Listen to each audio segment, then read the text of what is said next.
boa tarde. Você está acompanhando mais um Plantão ISN especial Eleições 2020 e hoje é especial de verdade porque vamos conversar sobre diversos assuntos: política, leis ambientais, Porto de Santos, com 3 entrevistados.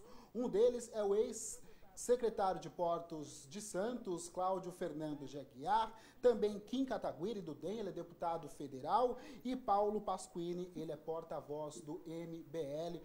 Boa tarde a todos que estão aqui participando deste nosso especial Eleições 2020. Boa tarde a vocês. Kim, boa tarde. Boa tarde, obrigado pelo convite. Cláudio, boa tarde para você. Boa tarde, Gustavo. Boa tarde, e boa tarde, deputado. Boa tarde, Paulo. Boa tarde a todos. Mais uma vez, obrigado pela oportunidade. Olha só, nós vamos começando a conversar sobre saneamento básico, porque o marco do saneamento básico ele foi aprovado pelo Congresso, sancionado pelo PR, e eu já gostaria de começar pelo Kim. Kim, quais as mudanças que nós podemos esperar com este marco? Bom, acho que a primeira mudança do marco é a obrigatoriedade de você ter competição, né, pelos consórcios de saneamento básico pelo país, né, você quebra o monopólio das empresas estatais e estaduais hoje. Aliás, foi uma briga grande que tivemos com os governadores que muitos deles, né, não todos, mas muitos deles foram contra o marco de saneamento básico justamente por não querer perder, né, esse poder que as empresas, principalmente no Norte e no Nordeste, empresas de saneamento têm, porque levam água, levam esgoto tratado para as cidades, e é um grande evento, né, a inauguração dessas obras, e grandes eventos, a gente sabe, rendem grandes dividendos eleitorais. Mas felizmente a gente conseguiu aprovar, né, viabilizando o investimento da iniciativa privada. O estudo da KPMG estima, né, que em 10 anos a gente tenha um impacto de pelo menos 80 bilhões de reais em investimentos, e no momento em que o mundo está vivendo um excesso de liquidez, ou seja, tem muito dinheiro no mundo e pouco lugar para investir. E o Brasil é um dos lugares, um dos países em desenvolvimento que tem certa segurança jurídica em relação a outros países em desenvolvimento e que tem um potencial de infraestrutura a ser explorado, principalmente no que diz respeito à água e esgoto, tratamento de água, tratamento de esgoto. E nisso o marco do saneamento, além de obrigar todos os estados a abrir concorrência para ver se há interesse da iniciativa privada em investir, e a gente sabe que na maior parte dos estados há. Além disso, você também está garantindo segurança jurídica com um marco federal que nunca existiu de legislação sobre saneamento básico, né? Pasquini, para você, como é que está o saneamento básico no litoral paulista e como que isso pode melhorar? Bom, em primeiro lugar, obrigado pela pergunta. Acho interessante até mesmo porque eu acho que o marco de saneamento deveria ter sido aprovado para ontem. Quem não conhece aqui no Guarujá o problema da falta d'água, né? Nós sabemos isso ao longo de décadas que nós acompanhamos, que a falta d'água é uma coisa que vem marcando. Ultimamente, na última gestão, ela vem acontecendo até antes da temporada, o que acontecia normalmente nas temporadas. Ou seja, com o marco de saneamento, o que acontece? Nós vamos ter uma liberdade de ter uma concorrência, ou seja, uma competição. E nessa questão, é muito bom, porque nós não vamos ficar à mercê da Sabesp. Nós costumamos falar que a Sabesp tem uma parcela de culpa, tem uma parcela de culpa significativa na questão da falta d'água, mas eu enxergo que tem muito mais culpa hoje a gestão. É ela que faz os contratos, é ela que cria as diretrizes e é a partir disso que ela tem que tomar essa rédea. É óbvio que uma parte muito importante disso é esse descontrole de ocupação, né? Hoje nós temos constantemente um nível muito grande de invasões, né, de ocupações, e isso com certeza acaba tendo furto d'água, coisas do gênero. E naturalmente, hoje a prefeitura ela acaba não tendo o interesse de querer locar essas pessoas para os seus devidos lugares, criarem formas de poder barrar esses tipos de ocupação. Por quê? Porque além de não ser populista, não é do interesse dela investir para resolver o problema da falta d'água na cidade, não é do interesse dela querer colocar, porque isso vai ficar mais caro na conta d'água para o consumidor. Isso não é uma pauta popular. Então isso para eles não é interessante. Então eu enxergo que falta um pouco mais de firmeza na gestão, visando, ao invés de pensar só nos 4 anos para pensar numa reeleição, pensar que está plantando uma semente agora e que mesmo que ele não seja eleito, a população em si vai colher os frutos. Agora nós vamos para o ex-secretário de Portos, Cláudio Fernando. Cláudio, e os investimentos na Sabesp da região, eles são necessários, eles são o bastante para suprir todos estes problemas? Gustavo, não atende o suficiente, né? E as intervenções políticas que nós temos ligadas ao que a Sabesp tem que fazer, nós temos o superintendente da Sabesp, na Baixada Santista, que atende interesse político. E esse interesse político visa que o prefeito se localiza sob o interesse do governador. tem um supervisor da Sabesp no Litoral Sul, que faz o mesmo cálculo, tem um supervisor da Sabesp no Litoral Norte, que faz o mesmo cálculo. Então, a intervenção do Estado, do governo, na Sabesp, gera problemas gigantescos para os municípios, e principalmente da Baixada Santista, onde o governo estadual não tem tido muito êxito em algumas, por exemplo, se você fizer um comparativo do Datasus com o IBGE, por exemplo, a falta d'água na Baixada Santista, as 4 maiores cidades da Baixada Santista, São Vicente, Praia Grande, Guarujá e Santos, nós vamos ter um problema sério no conflito de água. Por exemplo, Guarujá, 17,3% das pessoas não possuem água potável. A Sabesp se comprometeu em 2019 2,8 bilhões de reais na Baixada Santista, e no ano de 2020, até agora, desde lá até agora, só chegaram 600 mil reais na Baixada Santista.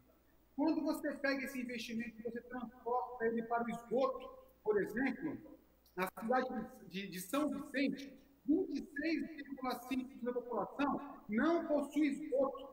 Só no ano passado, isso gerou 102 internações sobre problemas relacionados a problemas de falta d'água.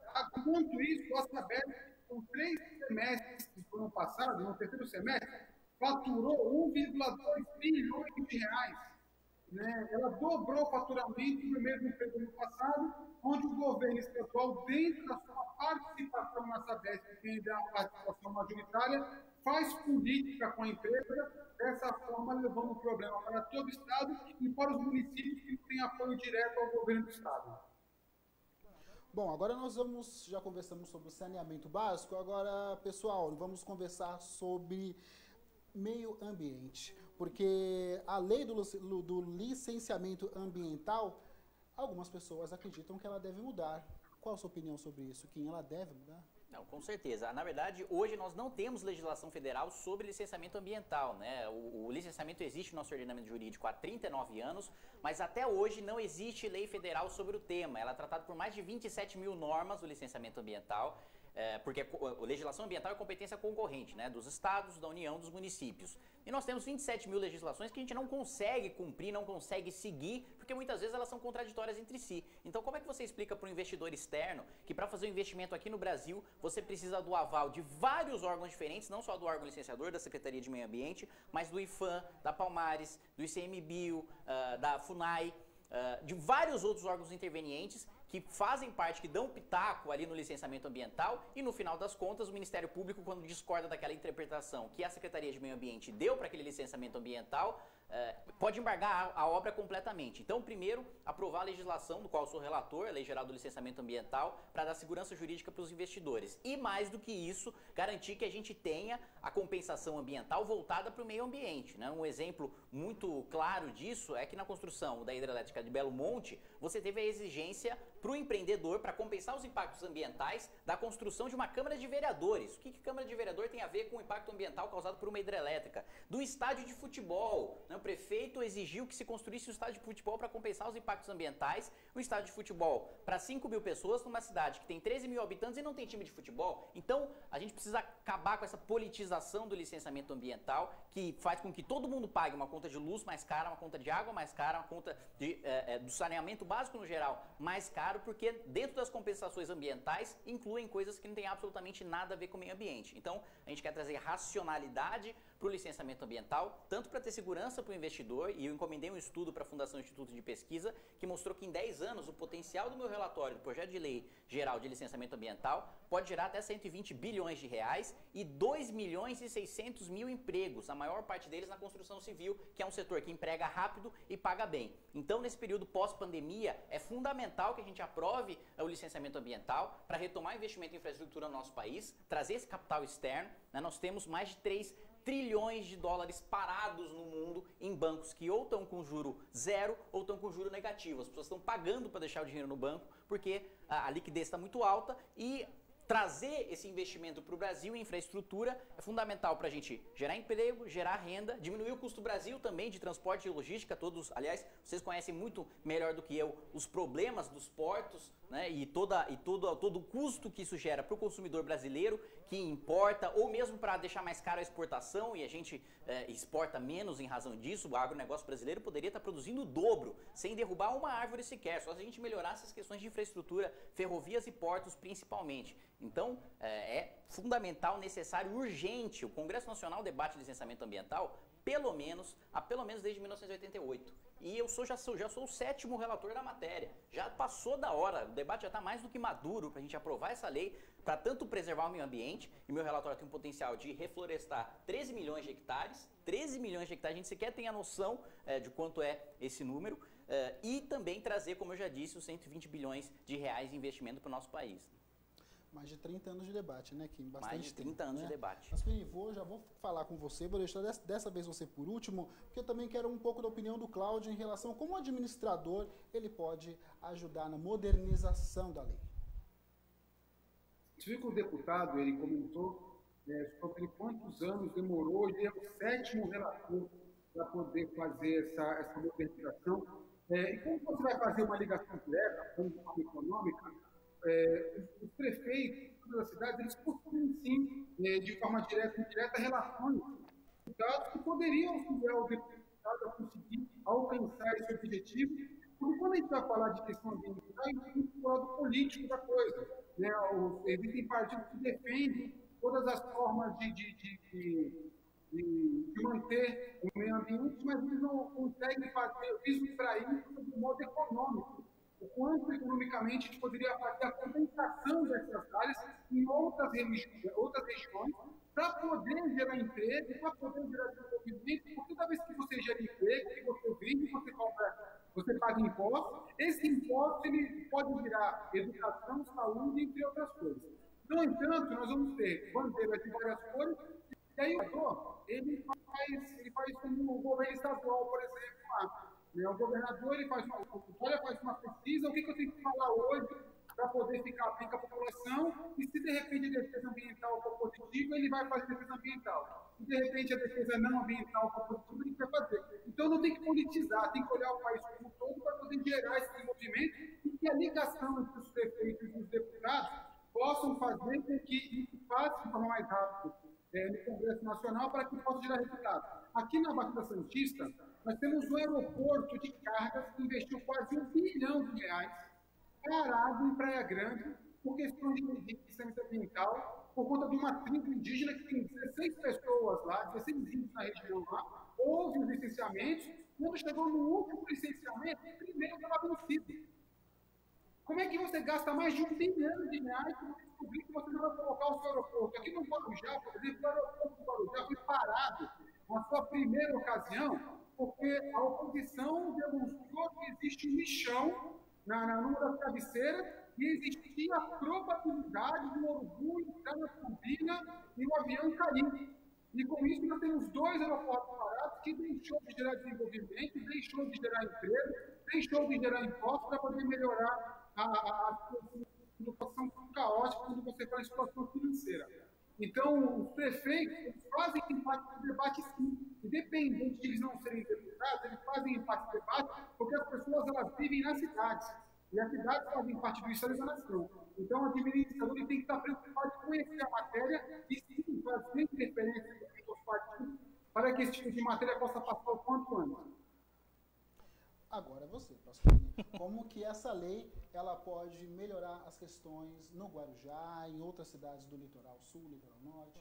Bom, na verdade aqui eu vejo como no Guarujá, uma questão assim, essa lei ela vai ajudar muito no Guarujá, até mesmo porque o Guarujá, eu volto a repetir a questão do número de ocupações. Hoje, infelizmente, nós temos diversas ocupações que invadem mangues, invadem regiões florestais, e isso acaba impactando. O grande problema é que nós não temos hoje uma gestão que se preocupa com esse tipo de população, onde nós podemos colocar essas pessoas em diversas ações sociais, como, por exemplo, vamos supor, colocá-las nessas habitações, conjuntos habitacionais, por exemplo, transportando ela para lá e criando normas, leis que possam barrar essas pessoas, barrar essas novas invasões. Isso já ajudaria bastante. Uma outra coisa que é muito importante é uma revisão no plano diretor, né? Hoje eu confesso, falar para você que se existe um plano diretor, eu não vejo nenhum tipo de eficiência na cidade. Então é muito importante que eu acredito que nossos legisladores, e não só ele como nosso prefeito, dê uma certa atenção nesse tipo de situação, né? Agora nós vamos falar sobre o Porto de Santos, aproveitar que nós estamos aqui no litoral, o Kim visitando aqui o litoral paulista, vamos falar sobre o Porto de Santos, porque para você, Kim, é possível privatizar o Porto de Santos? Existem interesses positivos nisso? Com certeza, você tem um interesse gigantesco na privatização do Porto de Santos, do ponto de vista econômico é muito interessante e mais do que isso, para o país é interessante privatizar o Porto de Santos porque a gente tem um custo hoje gigantesco pela ineficiência estatal gerada pela má gestão do porto, né? A gente poderia estar exportando muito mais, a gente poderia estar gerando muito mais emprego, muito mais renda, a gente poderia estar pagando produtos mais baratos na importação, a gente poderia estar aumentando a eficiência da nossa indústria, importando mais rapidamente, mais barato, portanto, do Porto de Santos para servir de insumo para a nossa indústria hoje completamente sucateada e destruída pelos anos de recessão econômica que nós vivemos. E hoje você já tem um plano do Ministério da Infraestrutura de privatizar o Porto de Santos, cuja competência hoje para privatização e administração é federal. Eu não tenho a menor dúvida de que, em sendo enviado esse projeto que a gente aguarda do ministro da Infraestrutura, Tarcísio de Freitas, ele será aprovado, ele será levado em frente, porque primeiro, você tem muitas pessoas interessadas em adquirir o porto e em fazer esse trabalho de logística que infelizmente hoje não é satisfatório, para dizer o mínimo. E segundo, é interessante para o país aumentar a nossa competitividade, né, aumentando a nossa capacidade de escoamento de produção, principalmente para o agronegócio brasileiro, que nesse ano de pandemia, principalmente, carregou a balança comercial brasileira nas costas, né? O único setor que não entrou em crise da indústria foi a agroindústria, né? Principalmente exportação de milho, exportação de soja, em que o Brasil é exemplo de tecnologia e de produtividade e que só não exporta mais, não por culpa do agronegócio, não por culpa do produtor, que já tem a tecnologia, já tem o campo, já tem a semente para fazer essa produção, mas pelas deficiências, pelos gargalos que a gente tem no escoamento de produção. Já estou vendo ali que minha produção deixou o Cláudio Fernando pronto, mas eu ainda não vou perguntar para ele, porque como bom ex-secretário de Portos, ele vai ficar por último para responder uma pergunta também importante. Vou deixar agora o Pasquini, porque como porto estatal, ele prejudica os empregos no Guarujá. Pasquini. Bom, foi uma excelente pergunta, obrigado até por ter feito. Na verdade, assim, eu enxergo que o Porto de Santos hoje, qualquer visão, entra governo e sai governo, entra presidente e sai presidente.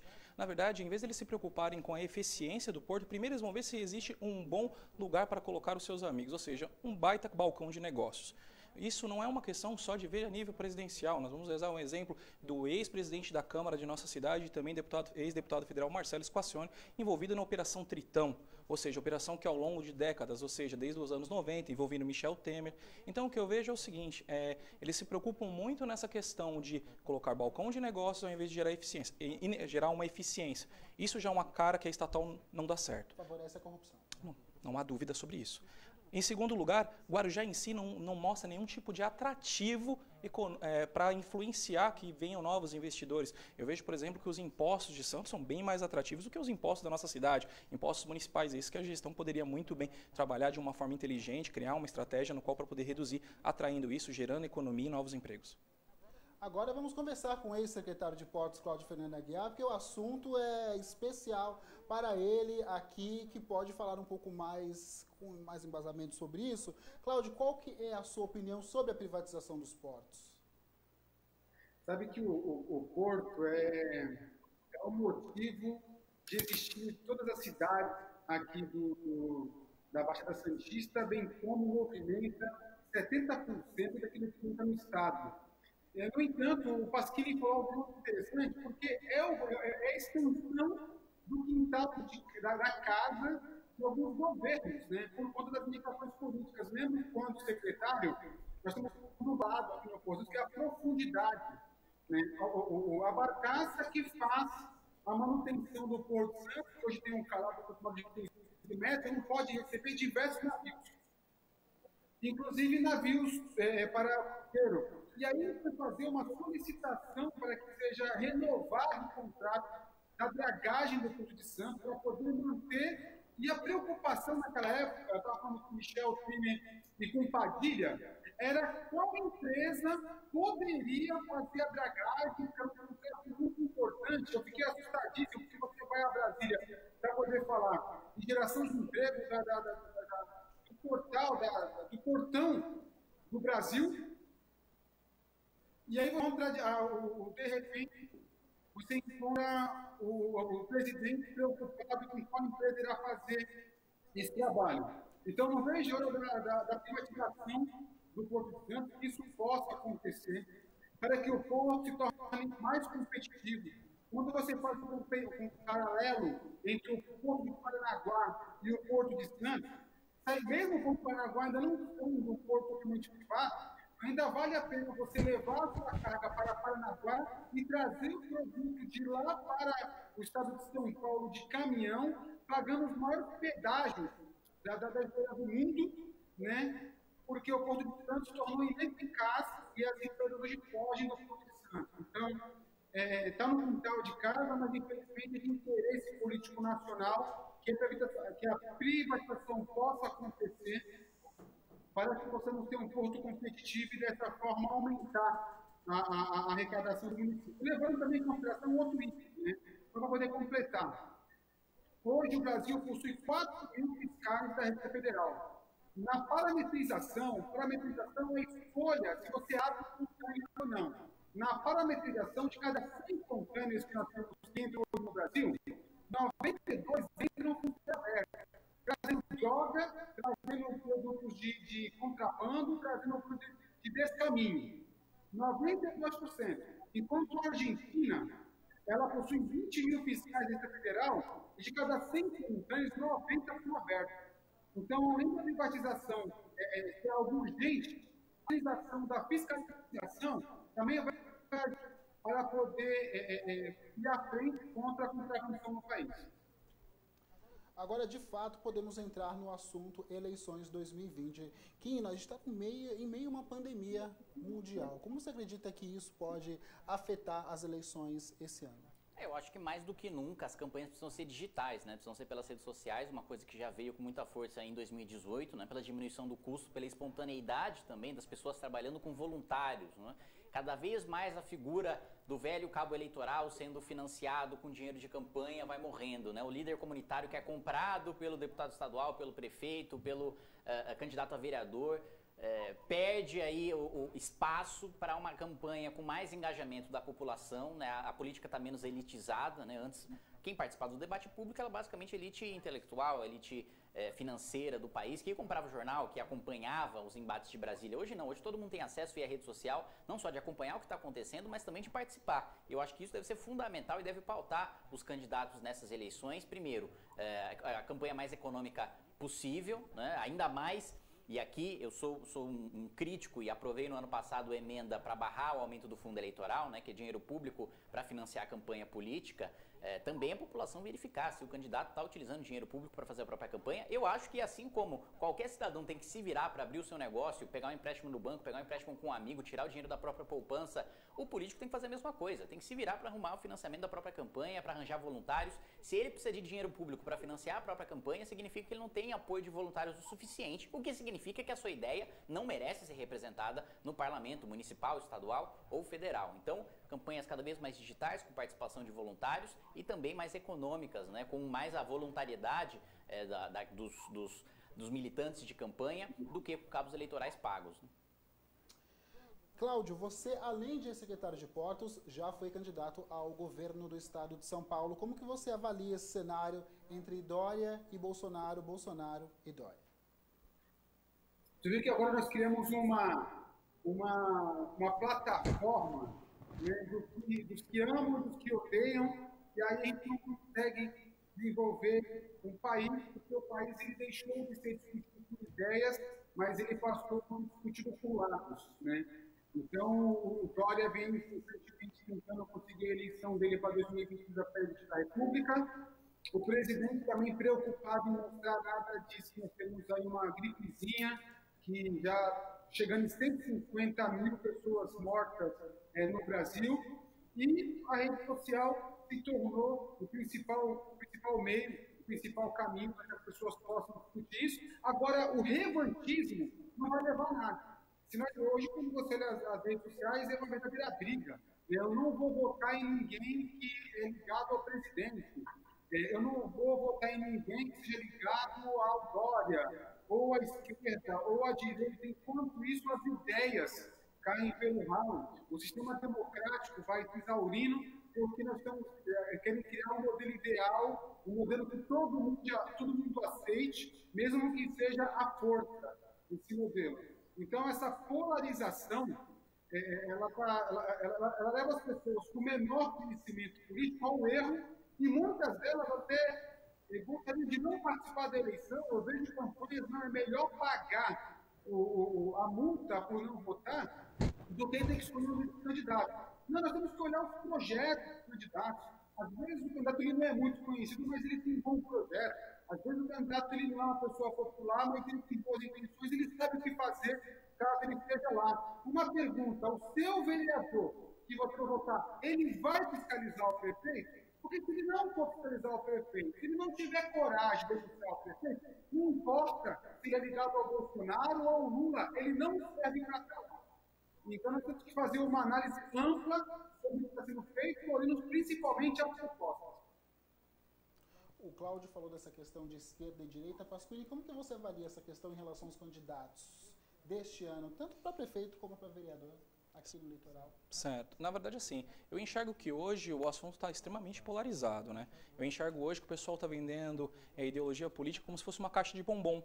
Hoje é como se fosse um time de futebol, um torce para um, outro torce para o outro. Isso é bem mais embaixo. Eu acho que hoje o cidadão ele deveria avaliar primeiro o seu candidato em alguns aspectos. Um deles é justamente o que o deputado acabou de falar, a questão de economia. Eu acho que a pessoa, quando ela tem que vir a disputar algum cargo, ela tem que vir dos seus próprios recursos e não ficar pegando dinheiro. Nós temos claramente aí 2 bilhões para utilizar, para pegar os nossos impostos, ao invés de estar utilizando para saúde, segurança, eu vou estar utilizando para patrocinar a campanha do Boulos, do PT. Isso é um absurdo, isso é um descaso. Além disso, eu acho muito importante também o cidadão dar uma excelente analisada aonde estava o seu candidato em ano ímpar, porque em ano par todo mundo é candidato. Mas o que ele tem feito pelo seu município antes dele virar candidato? Ou ele tem que ter um histórico, ele tem que ter um currículo. Da mesma forma que você analisa se o médico ele é bom pelas especializações dele, pelo que ele tem feito, você tem que avaliar o seu candidato, o que ele tem feito pela sua cidade. É claro que hoje em dia é muito mais fácil as pessoas, infelizmente, estarem mais adeptas a trocar o seu voto por cesta básica, como existe ao longo de histórias, estarem adeptas a estar trocando por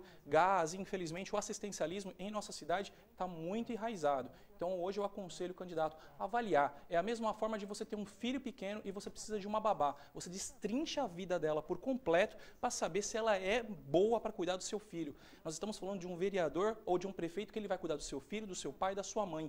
Então, é a obrigação de cada um destrinchar a vida de cada um, ver se ele realmente é decente, ele tem propostas decentes e palpáveis para que possa ser realizado e assim realizar um bom voto. Da babá eu vou levar para a vida. A gente tem que compartilhar mais essa noção. Eu sei muito também, nunca tinha pensado por esse lado.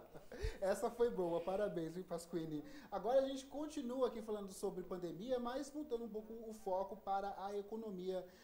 Há previsão de melhora? Existe uma melhora significativa? Quando que você acha que os brasileiros vão conseguir sentir essa melhora na economia, tendo em vista esse ano tão difícil que a gente tem passado de pandemia? Olha, eu acho realmente difícil a retomada econômica do Brasil, porque o governo federal continua aumentando os gastos públicos mesmo durante esse período de crise, né? Não promove ajuste fiscal. Aliás, recentemente o governo federal, né, de Jair Bolsonaro, mandou uma reforma administrativa que não mexe com os verdadeiros problemas do setor público, que é a elite do funcionalismo público. Não mexe com deputados, com senadores, com juízes, com promotores, com servidores públicos federais. É uma reforma administrativa que não serve para nada, só mexe com policiais, com professores, com médicos que atuam em instituições públicas. Eu, inclusive, apresentei uma emenda que eu apelidei de emenda antiprivilégio e coleto as assinaturas, para quem não sabe, no processo legislativo, para um deputado federal apresentar uma modificação numa proposta de emenda à Constituição, ele precisa de 171 assinaturas de outros deputados, né? Então eu coleto, faltam aí cerca de 70 assinaturas, já coletei 100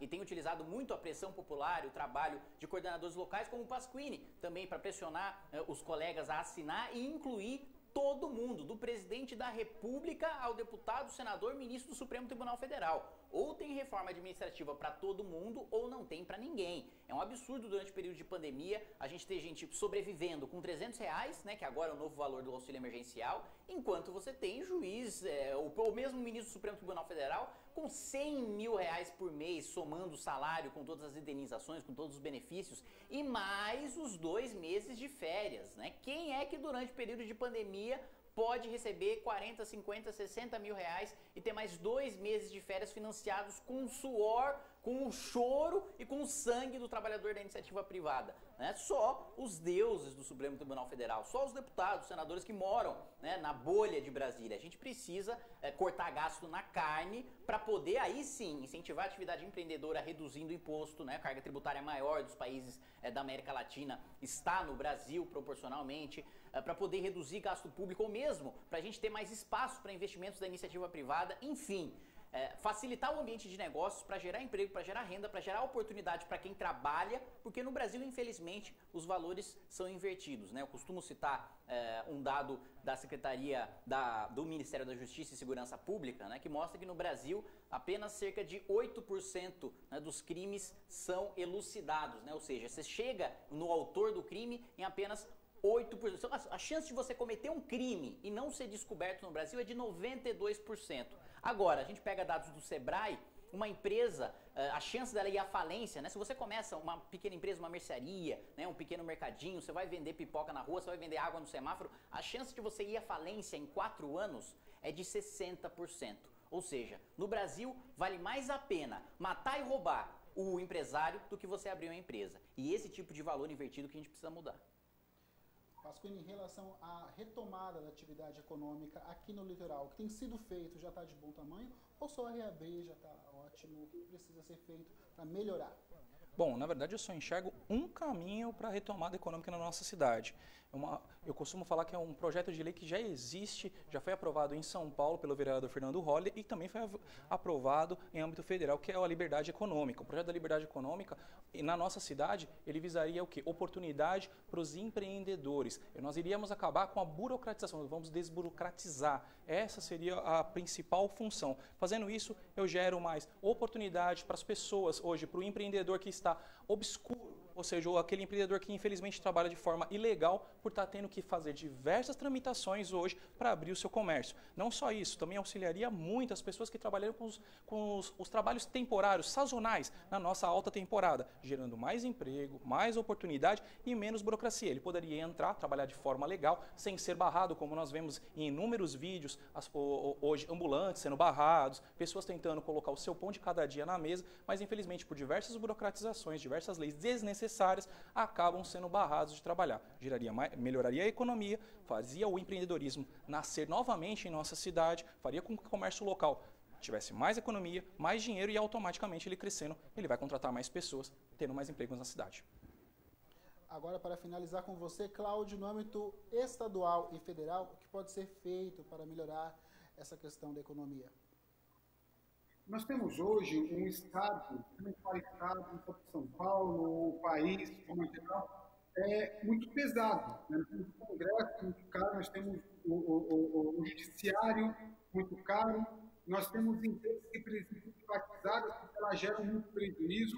Agora, eu diria, quando foi na ocasião da eleição, nós não temos muita opção no segundo turno, nós temos ou o PT ou o atual presidente.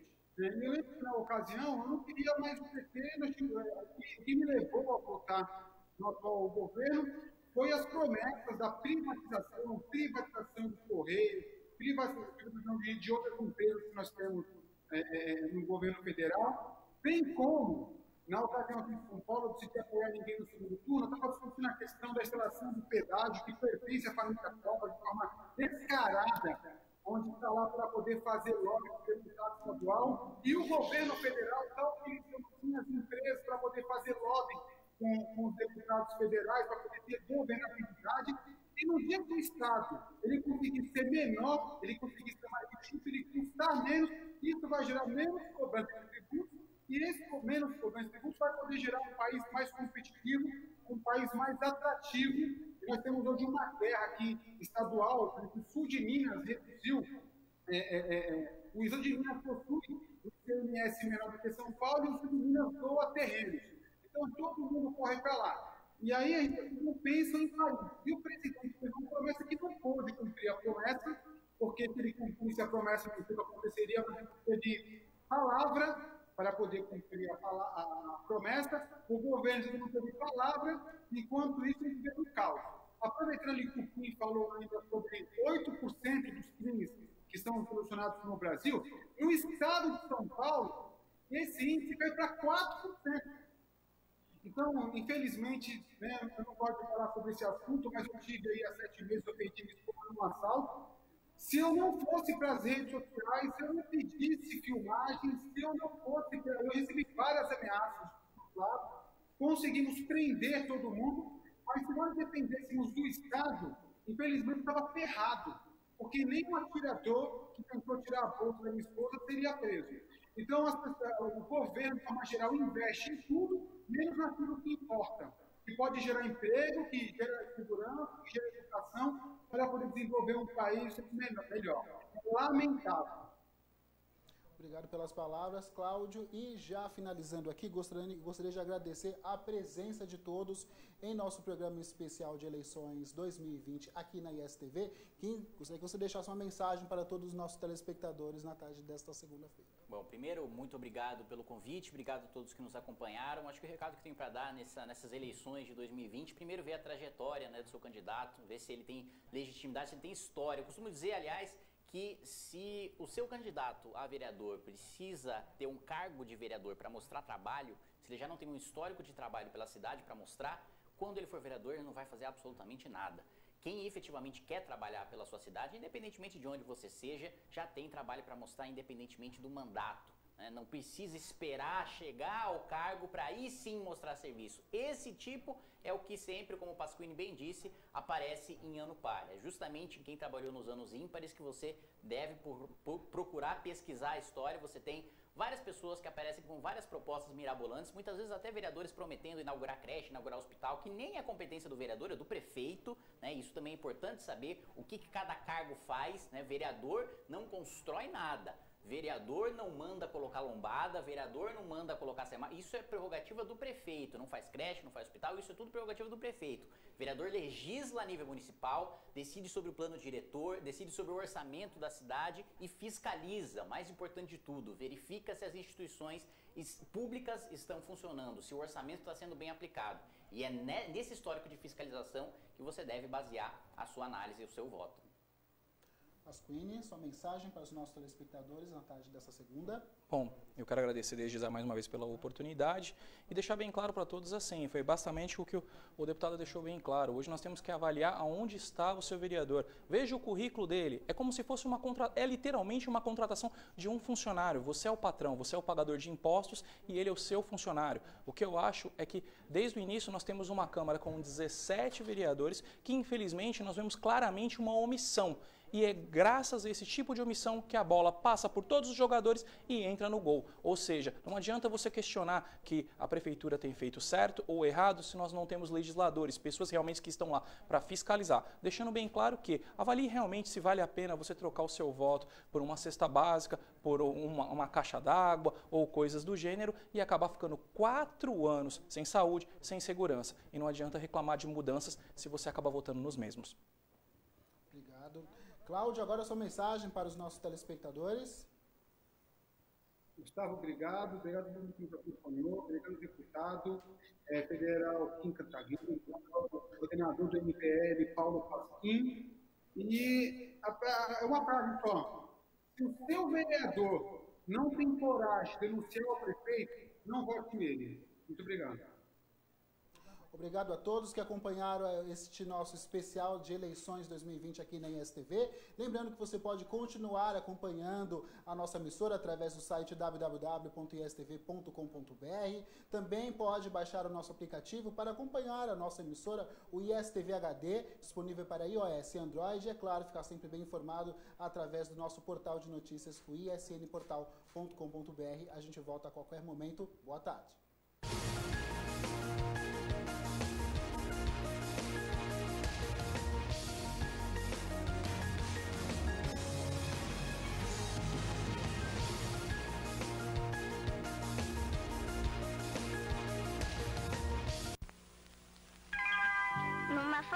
qualquer, eu desenho um sol,